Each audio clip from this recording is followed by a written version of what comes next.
Let's take a live look outside downtown Denver on this Friday morning, TGIF, and today warming back up into the 80s. You got your 70 yesterday. Yep, thank you. Thank you for that, Mother Nature. You get one day and one day That's only. it. Good morning, everyone. I'm Corey Rose. And I'm Erica Lopez in for Jordan Chavez this morning. We want to get a check on that forecast because if you love the summer, maybe you're going leaf peeping, you're going to be in a tank top, right, Chris? Yeah, exactly. You go. You have a better chance of going to the pool today than you do of feeling some actual fall-like weather. It is another taste of summer sort of day ahead for us. Right now over Denver, things looking pretty calm, a little bit cool out there as we start things off on this Friday morning, October the 4th. Temperatures in the mid-40s for us in Denver right now. We're kind of benefiting from some downsloping winds. There were some kind of frost concerns, but it looks like we're getting enough of a downsloping component to that wind on the I-25 corridor that will stay comfortably above freezing. There is a frost advisory, including Fort Collins and Greeley, but as you can tell,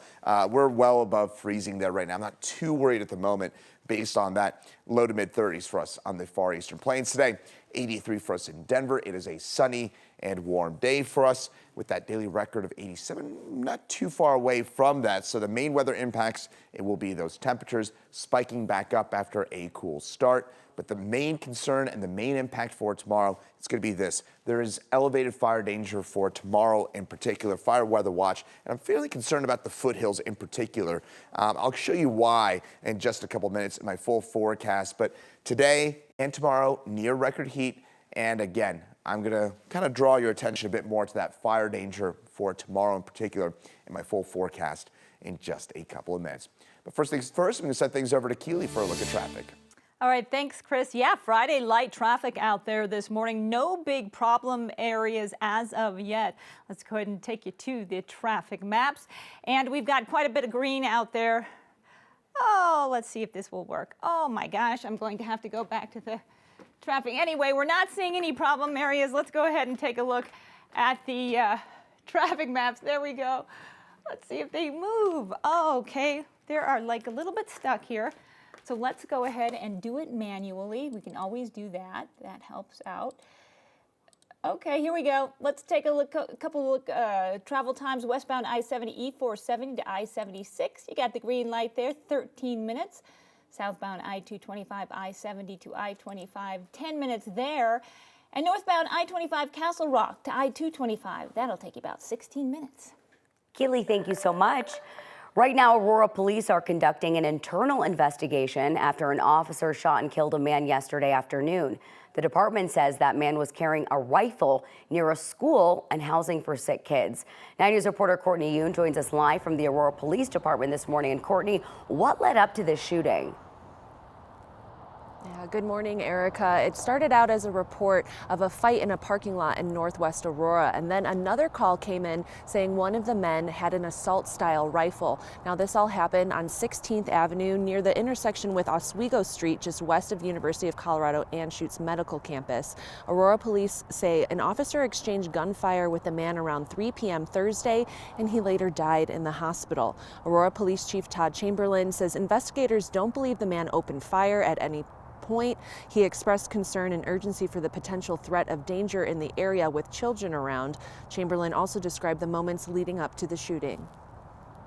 The officers stopped their vehicle. They approached that individual. They made several contacts with the individual verbally to have him drop his weapon. At that point, gunfire was exchanged by the officers towards the individual with the weapon, and the individual fell to the ground.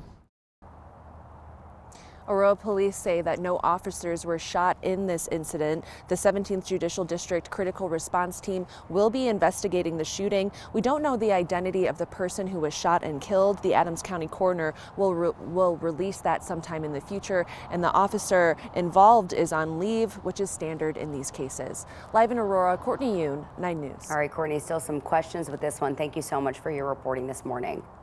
New court documents reveal James Craig, the former dentist in Aurora accused of poisoning and killing his wife, tried to make it look like she framed him for her death.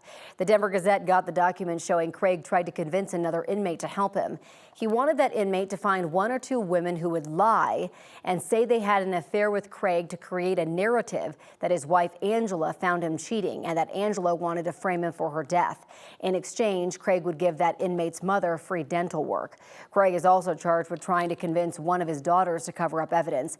Angela Craig died in March 2023 after drinking a poisoned protein shake. James Craig's trial is scheduled to begin December 2nd. His next hearing is scheduled for October 15th.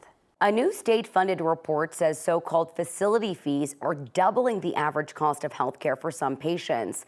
Facility fees are specifically for outpatient care at places owned by a hospital. They pay for everything outside of the doctor, like staffing, cleaning services, and building maintenance. New research by state health care policy leaders, hospitals, insurance companies, and consumer advocates found hospitals collected an estimated $13.4 billion in facility fees between 2017 and 2022.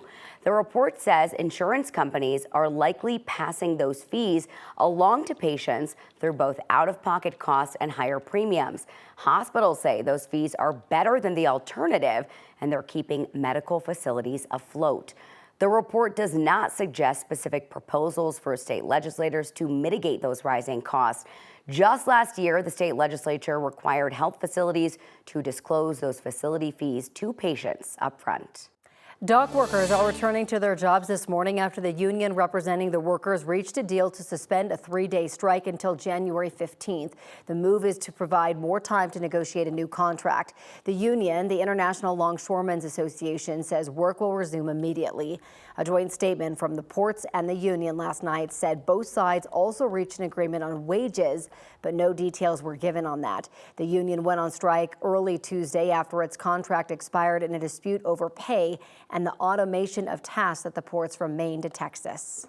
Former President Donald Trump's legal team is trying once again to dismiss some of his criminal charges related to the 2020 election case. In a new court filing on Thursday, Trump's lawyers argue some of the charges should be thrown out because of a Supreme Court ruling on how prosecutors bring obstruction cases.